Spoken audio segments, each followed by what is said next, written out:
Good afternoon. We welcome today the Prime Minister of Bangladesh, Her Excellency Sheikh Hasina. Thank you, Madam Prime Minister, for including Colombia on your New York itinerary. I want to recognize the leadership and staff of Colombia's Institute for Research on Women, Gender, and Sexuality for helping to make today's forum possible. Thank you for the many important contributions that you, the Institute, and our community make to this international dialogue. There is much at stake in Bangladesh today. The presence of new economic opportunity, a growing role for women in society, and advances in public health are all reasons for optimism. Yet at the very same time, the nation faces considerable and daunting challenges. 1/3 of Bangladeshi population continues to live in poverty even after significant strides in economic development. The problem of dangerous working conditions is well known, and violent religious extremism continues to adversely affect the society and the world. Still, it has become increasingly clear that the principal challenge facing Bangladesh concerns its political culture. Even as many citizens embrace democracy, there is much work to be done to meet international standards of free and fair elections, to definitively reject government corruption, and to establish a civic culture fully committed to freedom of speech and expression. In this volatile environment, Prime Minister Hasina has helped to move her nation forward, with notable successes in the arenas of public health and education. Our own university community is contributing to these initiatives in important ways. For example, a team of Columbia researchers assembled by the Earth Institute has been working in Bangladesh for the past 15 years to mitigate the devastating health effects of widespread arsenic contamination in wells. I actually visited Bangladesh, I love the country, and we visited the Public Health and Earth Institute work on the arsenic in the wells problem. Separately, seismologists at Columbia's Lamont Doherty Earth Observatory are collaborating with American and Bangladeshi researchers to assess and minimize the threat of a major earthquake in the country. The speech to be delivered by the Prime Minister today is titled, "Girls Lead the Way." In recent years, Bangladesh has closed the gender gap in primary education, and now more girls attend school than boys. The prevalence of child marriage has been reduced, and over the past 2 decades, the country has lowered the incidence of maternal mortality by more than 2/3. There is a serious effort underway to reduce female illiteracy and to improve women's access to non-traditional jobs. These initiatives will be watched with great interest to learn if their impact on Bangladesh's future is as large and as positive as we hope. We look forward to hearing from the Prime Minister about the progress Bangladesh has made towards greater gender equality and about her hopes for the future of her country. Please join me in welcoming Her Excellency Sheikh Hasina, Prime Minister of Bangladesh. Prime Minister. Thank you. I'll be back up.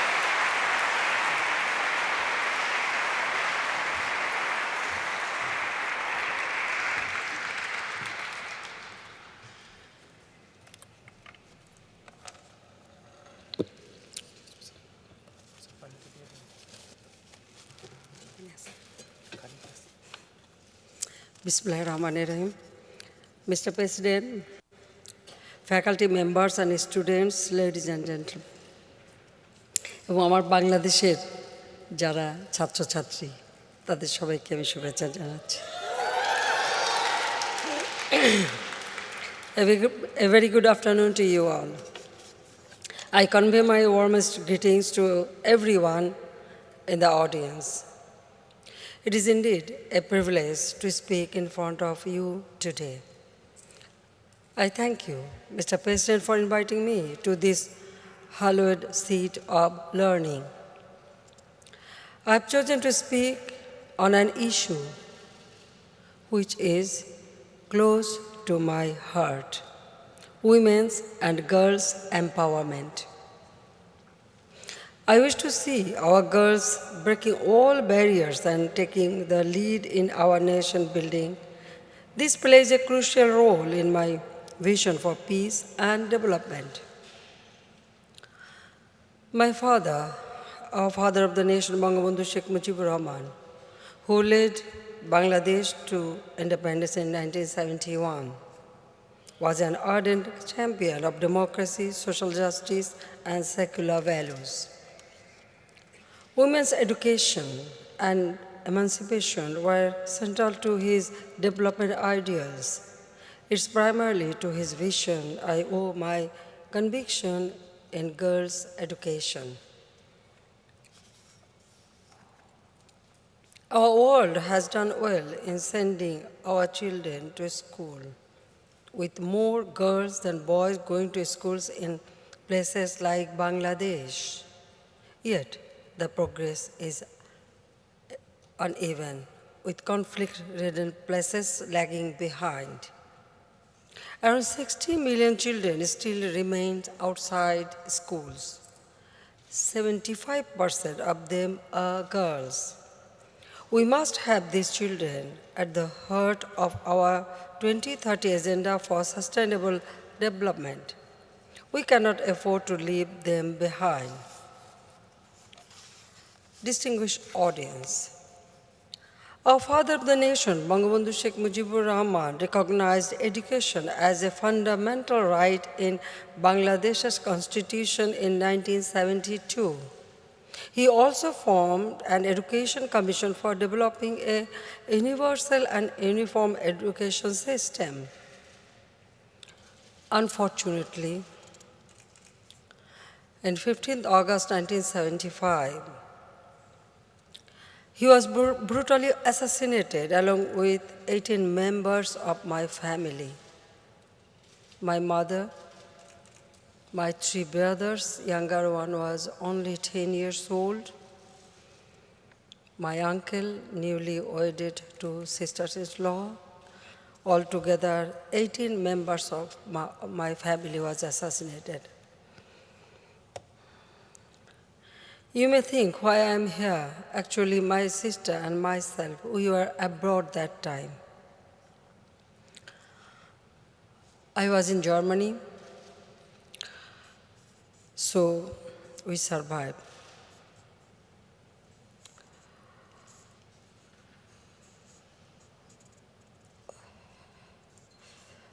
Well, after this assassinated, what followed was a period of military rule, and usually military ruler, I don't know, it is our experience, they never want that people should educate it properly. So this military ruler,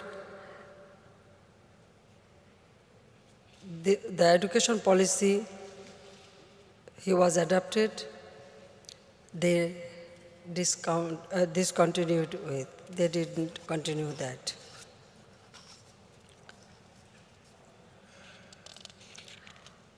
I had therefore made it mission in my political career to bring education to the forefront of our national development policies.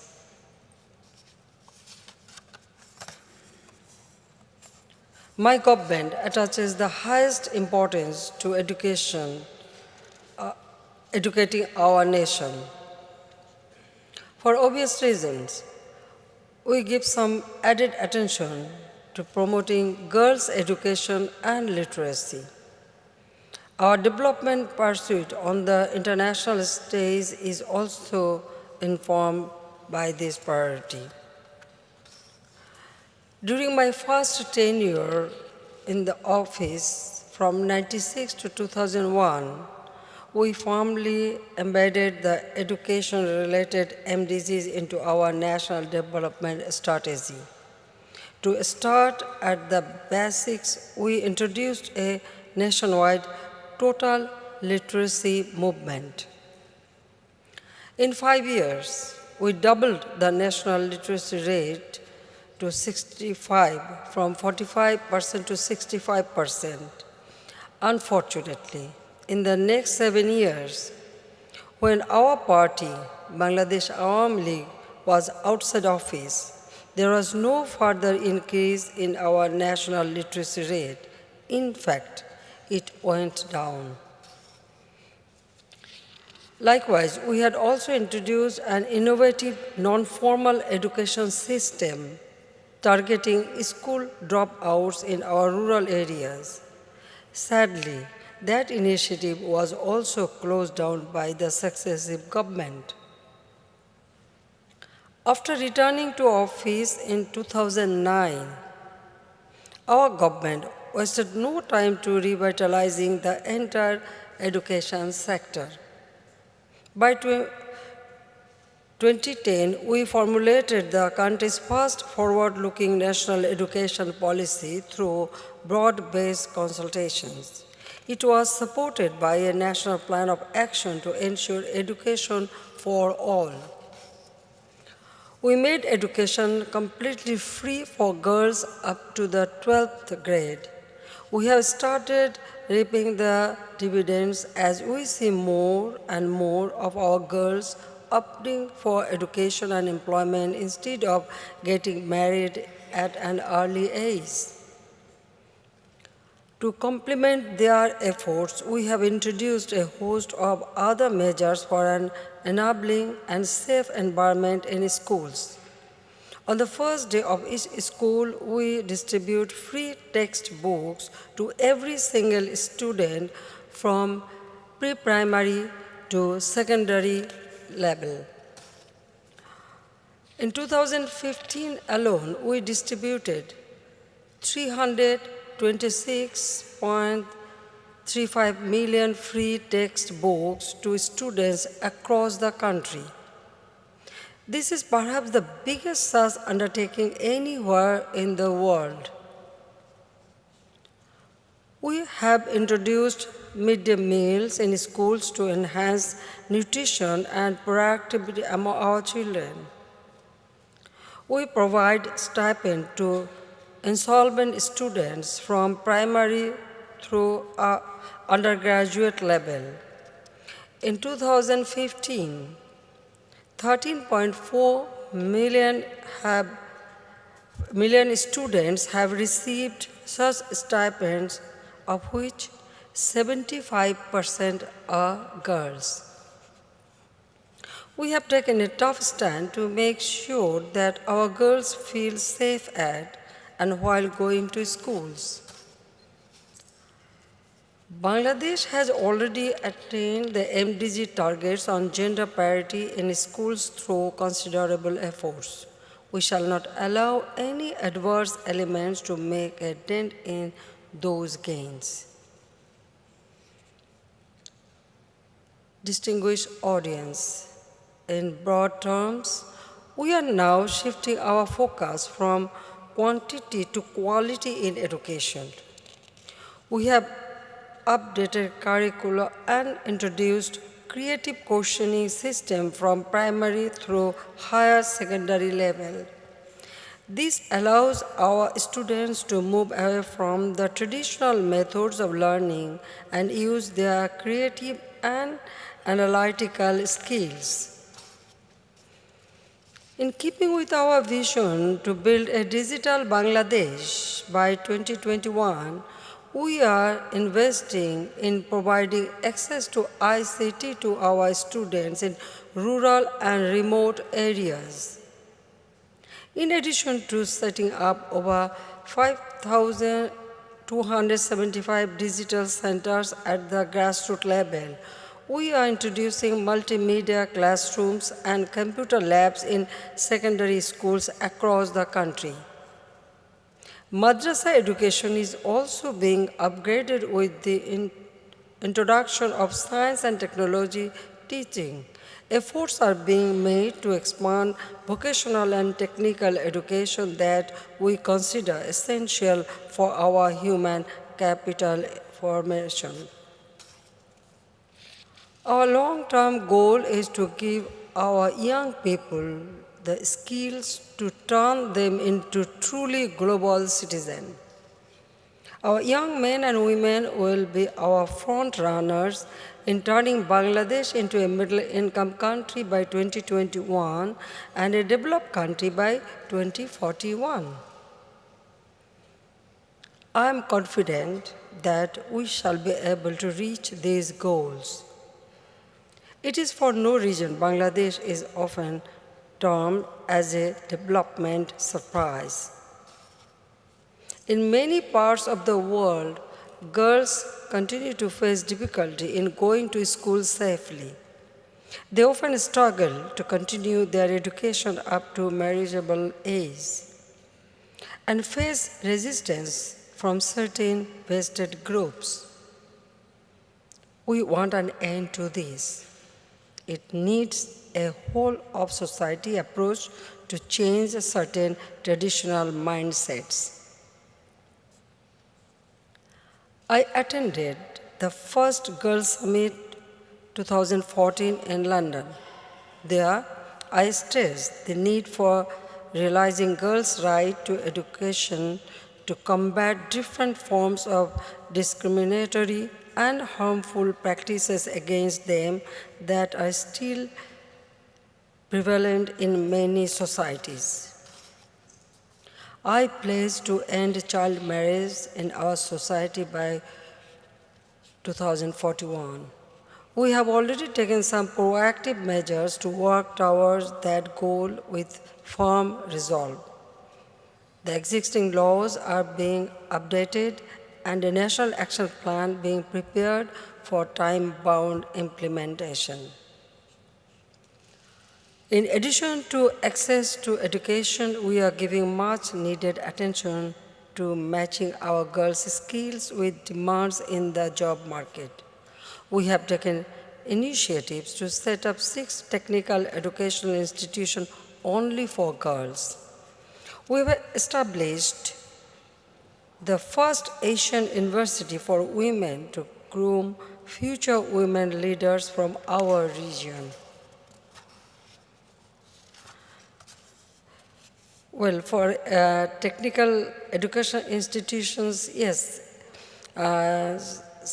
we set up 6 for girls, but for boys and girls, we have many technical institutions we have established it. So our boys should not think that what we are doing only for girls. No, for boys also we have. Our young girls receive collateral-free small loans to help them set up small and medium enterprises. Our female workforce is growing steadily every year, with women accounting for 90% of the workforce in the ready-made garment sector. Women's participation is also showing an upward trend in politics, civil service, judiciary, armed forces, and other technical professions.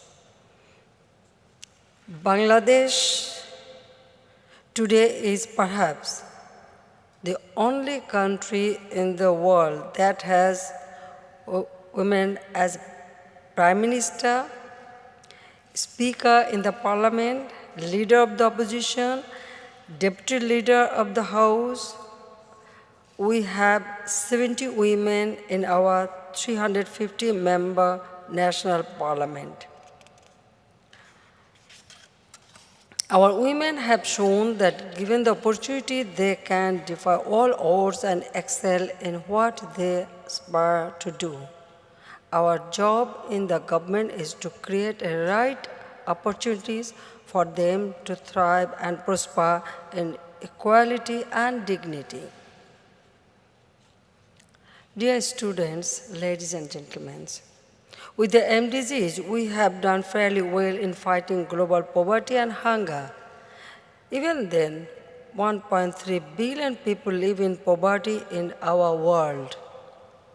The new ambitious SDGs we have come here to adapt, already we have adapted the agenda, must make a real difference in the lives of these people.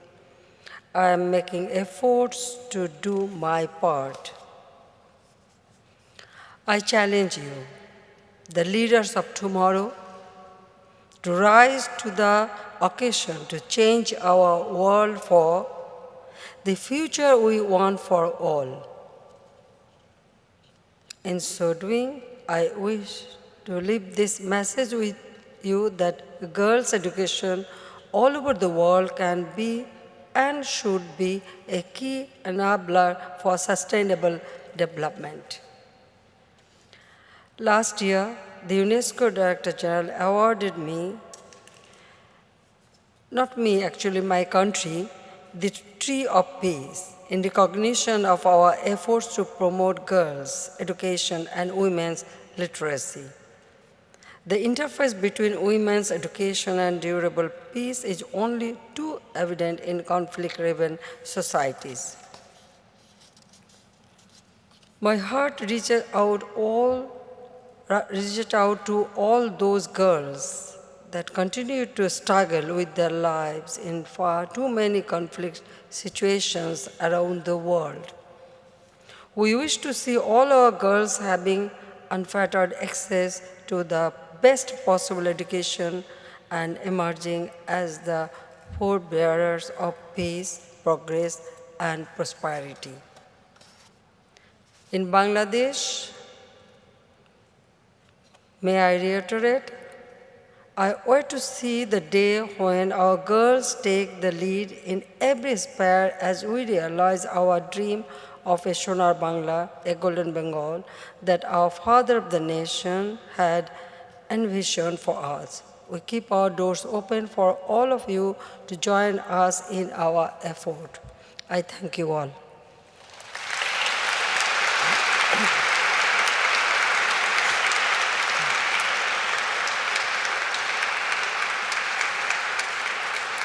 Thank you.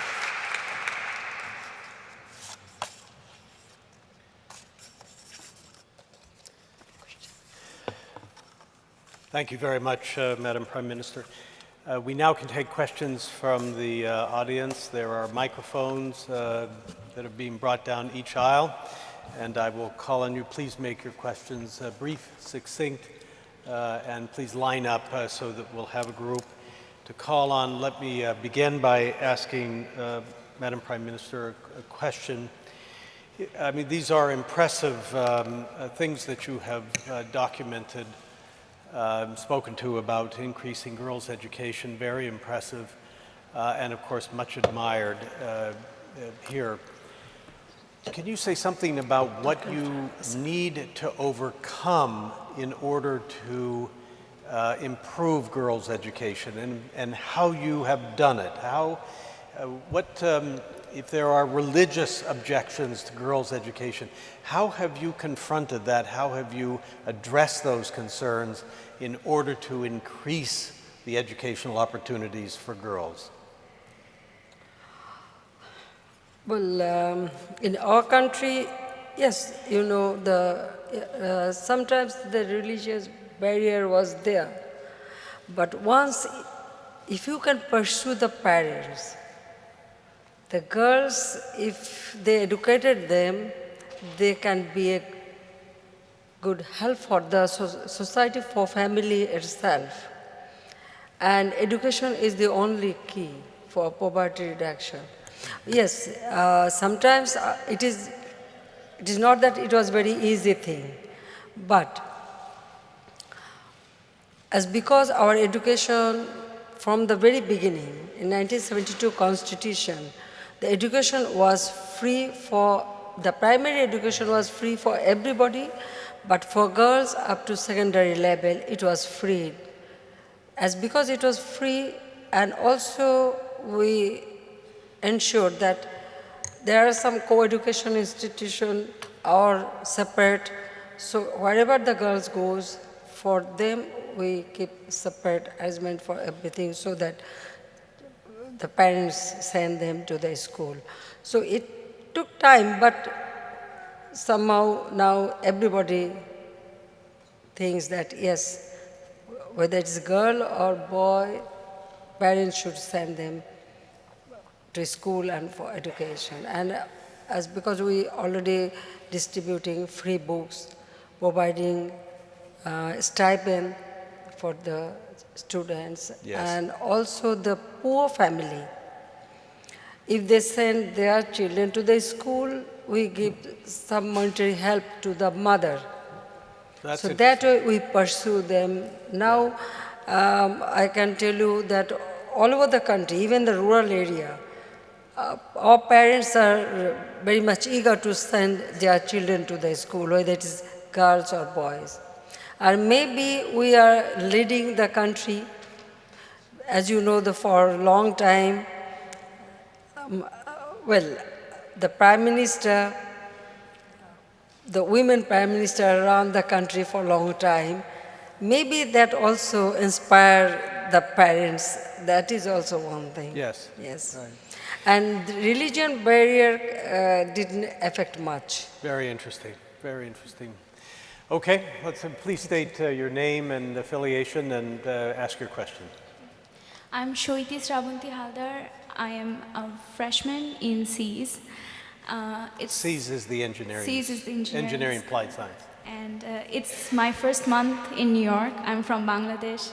So I have had the chance to witness this series of developments that you have mentioned in your speech. And I still think that the issue for a girl in achieving higher education and leading the way is not cost anymore. It's more of the safety. It's more of her safety. So I would speak in light of the incident that happened during Poila Boishakh at TSC and the fact that no tangible actions have been taken yet. Don't you think that is a big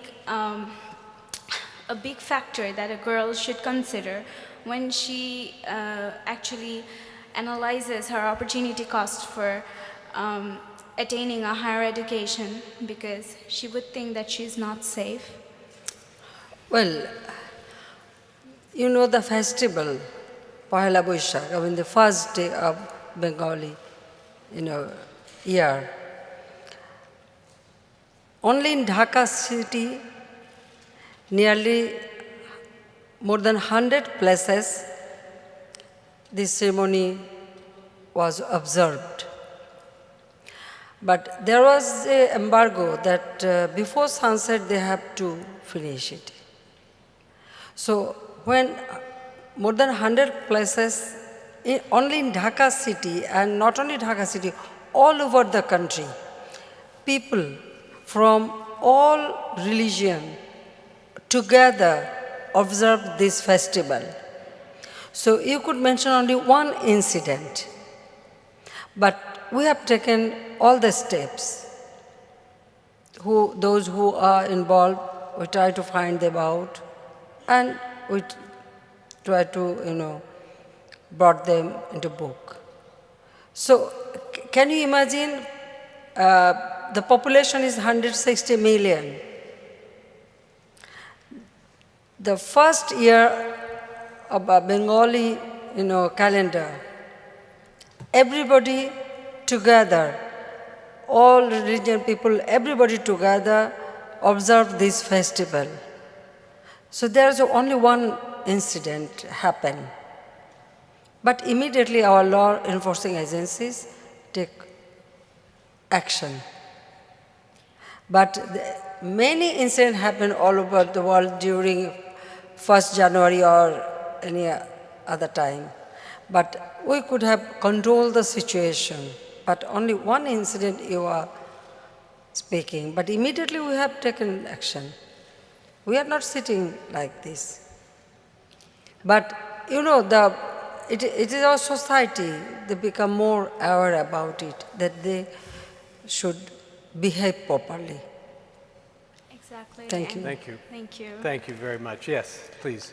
Thank you to Columbia for giving us this opportunity. I want to thank you on behalf of all the Bangladeshi students. Madam Prime Minister, Assalamu alaikum and Eid Mubarak. Thank you Eid for Mubarak. spending Eid with us.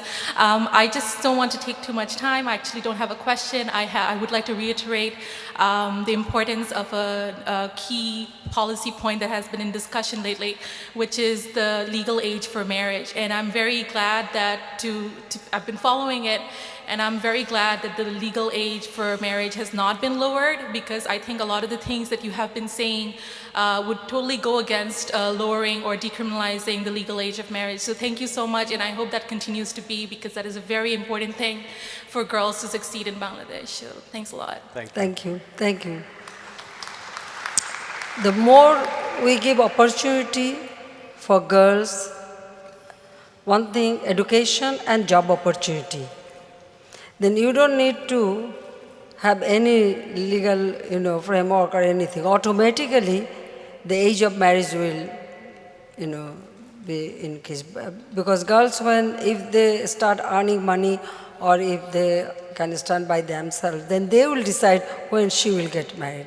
Then parents cannot impose. So the economic freedom is very, very important. Education and economic freedom. We must ensure that for the girls. So, Madam Prime Minister, as you can see, there's a huge number of people who want to ask questions. So what I propose is that we'll take 3 questions at a time, and then you can answer them as you Sure. wish, so that we'll get through more students. Please go ahead. Good evening, Madam Prime Minister. My name is Smita Sen. I am a senior in the college, and my question is also relating to the safety of young girls and women as they try to enter the education system. One of the largest problems facing young girls is that they aren't even given the chance to be born. Female infanticide is still a concern. And so I'm just wondering what sort of protections are being made to make sure that the birth of the girl child is still supported and protected. Thank you very much. Thank Please. Good evening, Madam Prime Minister. Thank you for your wonderful speech. I'm a student at the School of International and Public Affairs. My question is more to do with what are the steps being taken to ensure that women, obviously you are a great example yourself, but what other steps are being taken to ensure that women are becoming leaders more in the private sector? And we have been talking a lot about education. So are there any special provisions to ensure more participation in higher and specialized technical education as well? Thank you. And one more. Is that okay? Sure. Yes.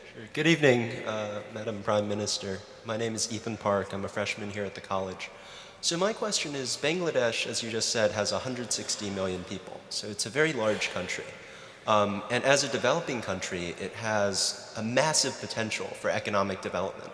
At the same time, it's one of the countries that might most profoundly be affected by climate change. So I'm curious how you can balance the priorities of economic growth as well as kind of thinking and keeping in mind carbon emissions, climate change, and perhaps the very pollution that's emitted in the process of creating economic growth. Thank you. So we have female infanticide, women leaders in the private sector, and climate change. And Okay. good luck. Thank you. Well, first thing, the women entrepreneurship, actually we offer, actually we made a special arrangement for women entrepreneur. From our SME Foundation, we give loan with a low rate interest and without collateral. The girls can take money and then they can start business. That opportunity is there.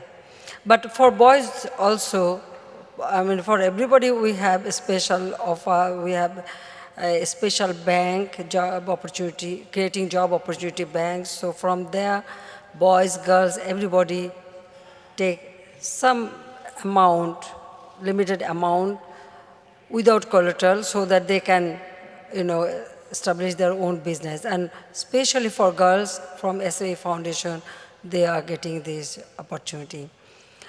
And of course, we are encouraging them that they should come up with their plan, program, and they do it. And for rural women, we have established, we call it Joita. That's rural women, their own production, they can sell. We have given them a space. There they open shops and they do their own business. And they sell their own, production, like handicrafts or other food item or everything. So that opportunity, our ministry, the Women and Children Affairs Ministry, they're looking after this project and they are doing it.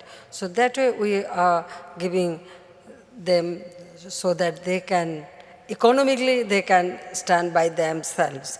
And about climate change, I can tell you one thing, that yes, the geographical situation, Bangladesh is such a place that we are not emitters, but because of emission we are affected.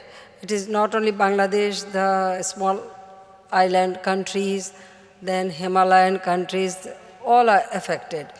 But Bangladesh, we raise this issue time and again.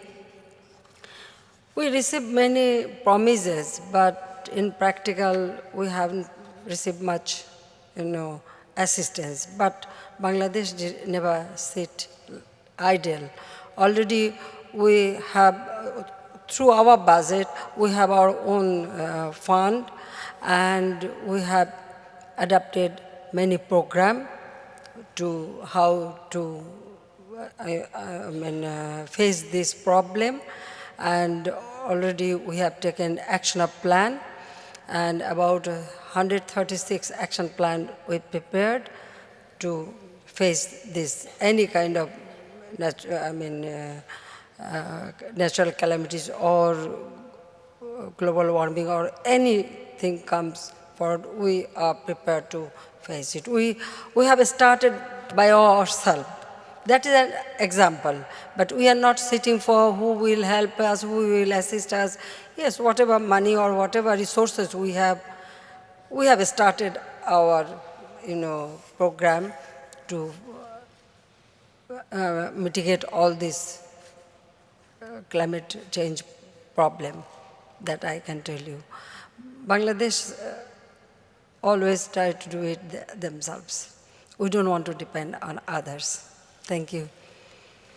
But, side by side, the economic progress, yes, of course. In one hand, we have to face all the problems, whether it is natural or man-made, whatever it is. And side by side, our economic progress should continue. That we can do it. We have proved it. Even when there was an economic recession all over the world, Bangladesh keep up the growth of GDP continuously. We ensure our food security. We reduce our poverty level. We have our social safety net program. So we are continuing the progress and we will do it. Thank you. আমাদের বাংলাদেশের যারা ছেলেমেয়েরা নিশ্চয়ই তাদের আরও ভালোভাবে বাংলাদেশ সম্পর্কে জানা উচিত যে আমরা কী কী কাজ করছি, কীভাবে করতে পারছি এবং আমরা যে পারি এবং বিশ্বের কাছে আমরা একটা দৃষ্টান্ত স্থাপন করেছি, সেটা নিশ্চয়ই আমাদের বাঙালি ছেলেমেয়েরা আরও ভালো করে জানার চেষ্টা করবে এবং সেটাও অন্যের কাছে যারা অন্তত ক্লাস ফ্রেন্ড আছে তাদেরকে সেই জিনিসটা জানানো উচিত যে বাংলাদেশ অসাধ্য সাধন করতে পারে। আমরা মুক্তিযুদ্ধ করে বিজয় অর্জন করা জাতি, আমরা বিজয়ী জাতি, আমরা মাথা উঁচু করে চলি, কারো কাছে মাথা নোয়াই না। আমরা পারি আমাদের দেশকে উন্নত করতে, গড়ে তুলতে, এবং সেটা আমরা প্রমাণ করেছি। কাজে সেটাই বোধহয় সকলের কাছে তুলে ধরা উচিত। অন্তত আমাদের যারা বাঙালি ছেলেমেয়েরা এখানে আছে তাদের কাছে আমি সেটাই চাইব যে কারো কাছে হাত পেতে না, যা আছে আমার ততটুকু দিয়ে আমি নিজের দেশকে গড়ে তুলব, নিজের জাতিকে গড়ে তুলব। আর এই যে এত চমৎকার বড় একটা ইউনিভার্সিটিতে পড়ার সুযোগ পাওয়া, এটা তো সকলের কাছে হয় না, কতজনের ভাগ্যে হয়। কাজে এই সৌভাগ্যটা দেশের কাজে লাগাতে হবে এবং ভালোভাবে মন দিয়ে পড়াশোনা করতে হবে। যাতে আমরাও গর্বিত হতে পারি যে আমাদের ছেলেমেয়েরা এরকম বিদেশে পড়াশোনা করে ভালো রেজাল্ট করে দেশের মুখ উজ্জ্বল করছে। Okay. I said something to my own, community. I didn't follow I know you have everything, 30 but students. You have 30 students, 30 Bengali, Bangladeshi students here, right? Yes. 30 জন আছে না এখানে? কত? All right, so we start here. Yeah, please.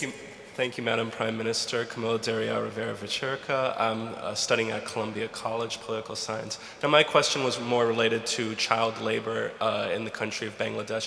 Especially in rural areas, child labor continues to be a major problem for the country of Bangladesh, rural areas and coastal areas as well, where children are taken away from education and put into these, conditions to support their family.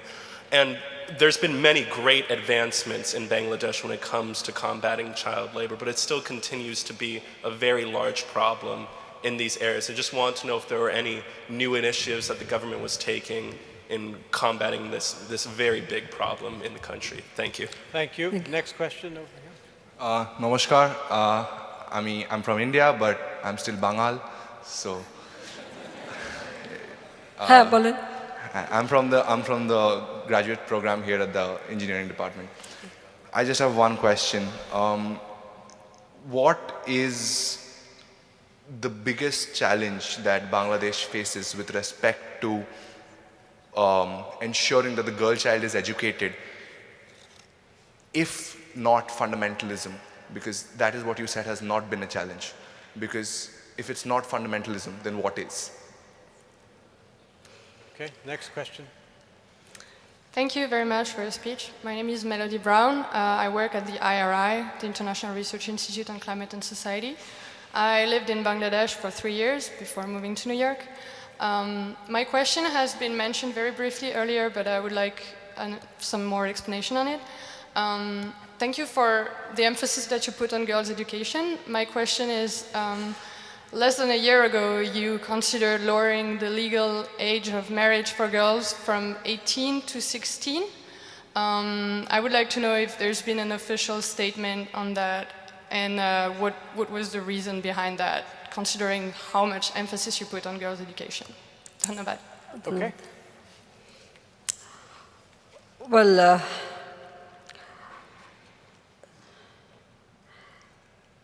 the girls' education, big challenge, one question. Another one, is child labor, right? Well, child labor, actually, already we have taken many steps. We are, those who are left over or dropped out, we are bringing them in a mainstream, and we have arranged for their education and also giving them training. So any child, they are in any, child labor, there are difference also. Some of them are very traditional one, their families program, so sometimes they join it, but those are not very dangerous one. But beside that, we make sure that they get the education. So we have separate like non-formal education system also, just to educate them. And we have special project, it is going on. So that way we reduce the child labor and also giving them education and also side by side vocational training so that they can get job. And for girls education, yes, it is itself is a challenge, no doubt about it. But what I mean to say that Bangladesh can face any challenge and Bangladesh can overcome it. Bangladesh is doing it. So education, it is very, very important. And as because we declared that we want to build up Bangladesh as a poverty-free country, but for building Bangladesh as a poverty-free country, education is the key. That's why we give all facilities for girls' education. So if any challenge comes, we will face that. We will face them. We are ready to do that. And then the last one, Kishida? Legal age. The legal age from... Oh, legal, yes. Now, Actually, we have gone through the legal age law in all the country, USA, British, and other country. So what we are going to do, we are follow that how they prepared their law and up to what age and everything. So it is not that, I don't know how it occurred to you that we wanted to reduce this and that. No, it is not true that we want to reduce. But what is suitable for our country and also in the international arena, I mean the developed country, what is their age limit, we will follow that. We are not doing anything different. So you have to be very practical. That is important. And what I said earlier, that if we give chance for education and job opportunity, automatically the age limit will be there. The girl or the family, they will not insist for early marriage. Rather, they will encourage their girls for education and for their earning. That is main thing. Imposing law will not solve every problem. Then sometimes they can, increase the age and get married and this and that. So we must be very careful about it so that they cannot do it. Already we are taking care of it. Thank you. Next, please. Namaskar Mashi, President Bollinger. কেমন আছো? আমিও একটা বাঙালির ছেলে। আচ্ছা, খুব খুশি। আর আমার নাম Ankit Bal. I'm a senior in Columbia College, and my question is, Bangladesh contributes more men proportionally than any other nation to the United Nations peacekeeping force. How do you envision a role for Bangladeshi women in the task of international arbitration and peacekeeping? In peacekeeping, Bangladeshi women are working. Perhaps you know, we have a women police contingent. They are working in Congo. So we have already contributing. Our women are also contributing in peacekeeping. We want peace. We want a peaceful world. So for peace, wherever it needed, we will contribute. Thank you. Thank you. Yes. Assalamu alaikum, sir. My name is Lasfia Zaman, and I'm a business certification student here at Columbia. Thank you so much for coming to the World Leaders Forum here.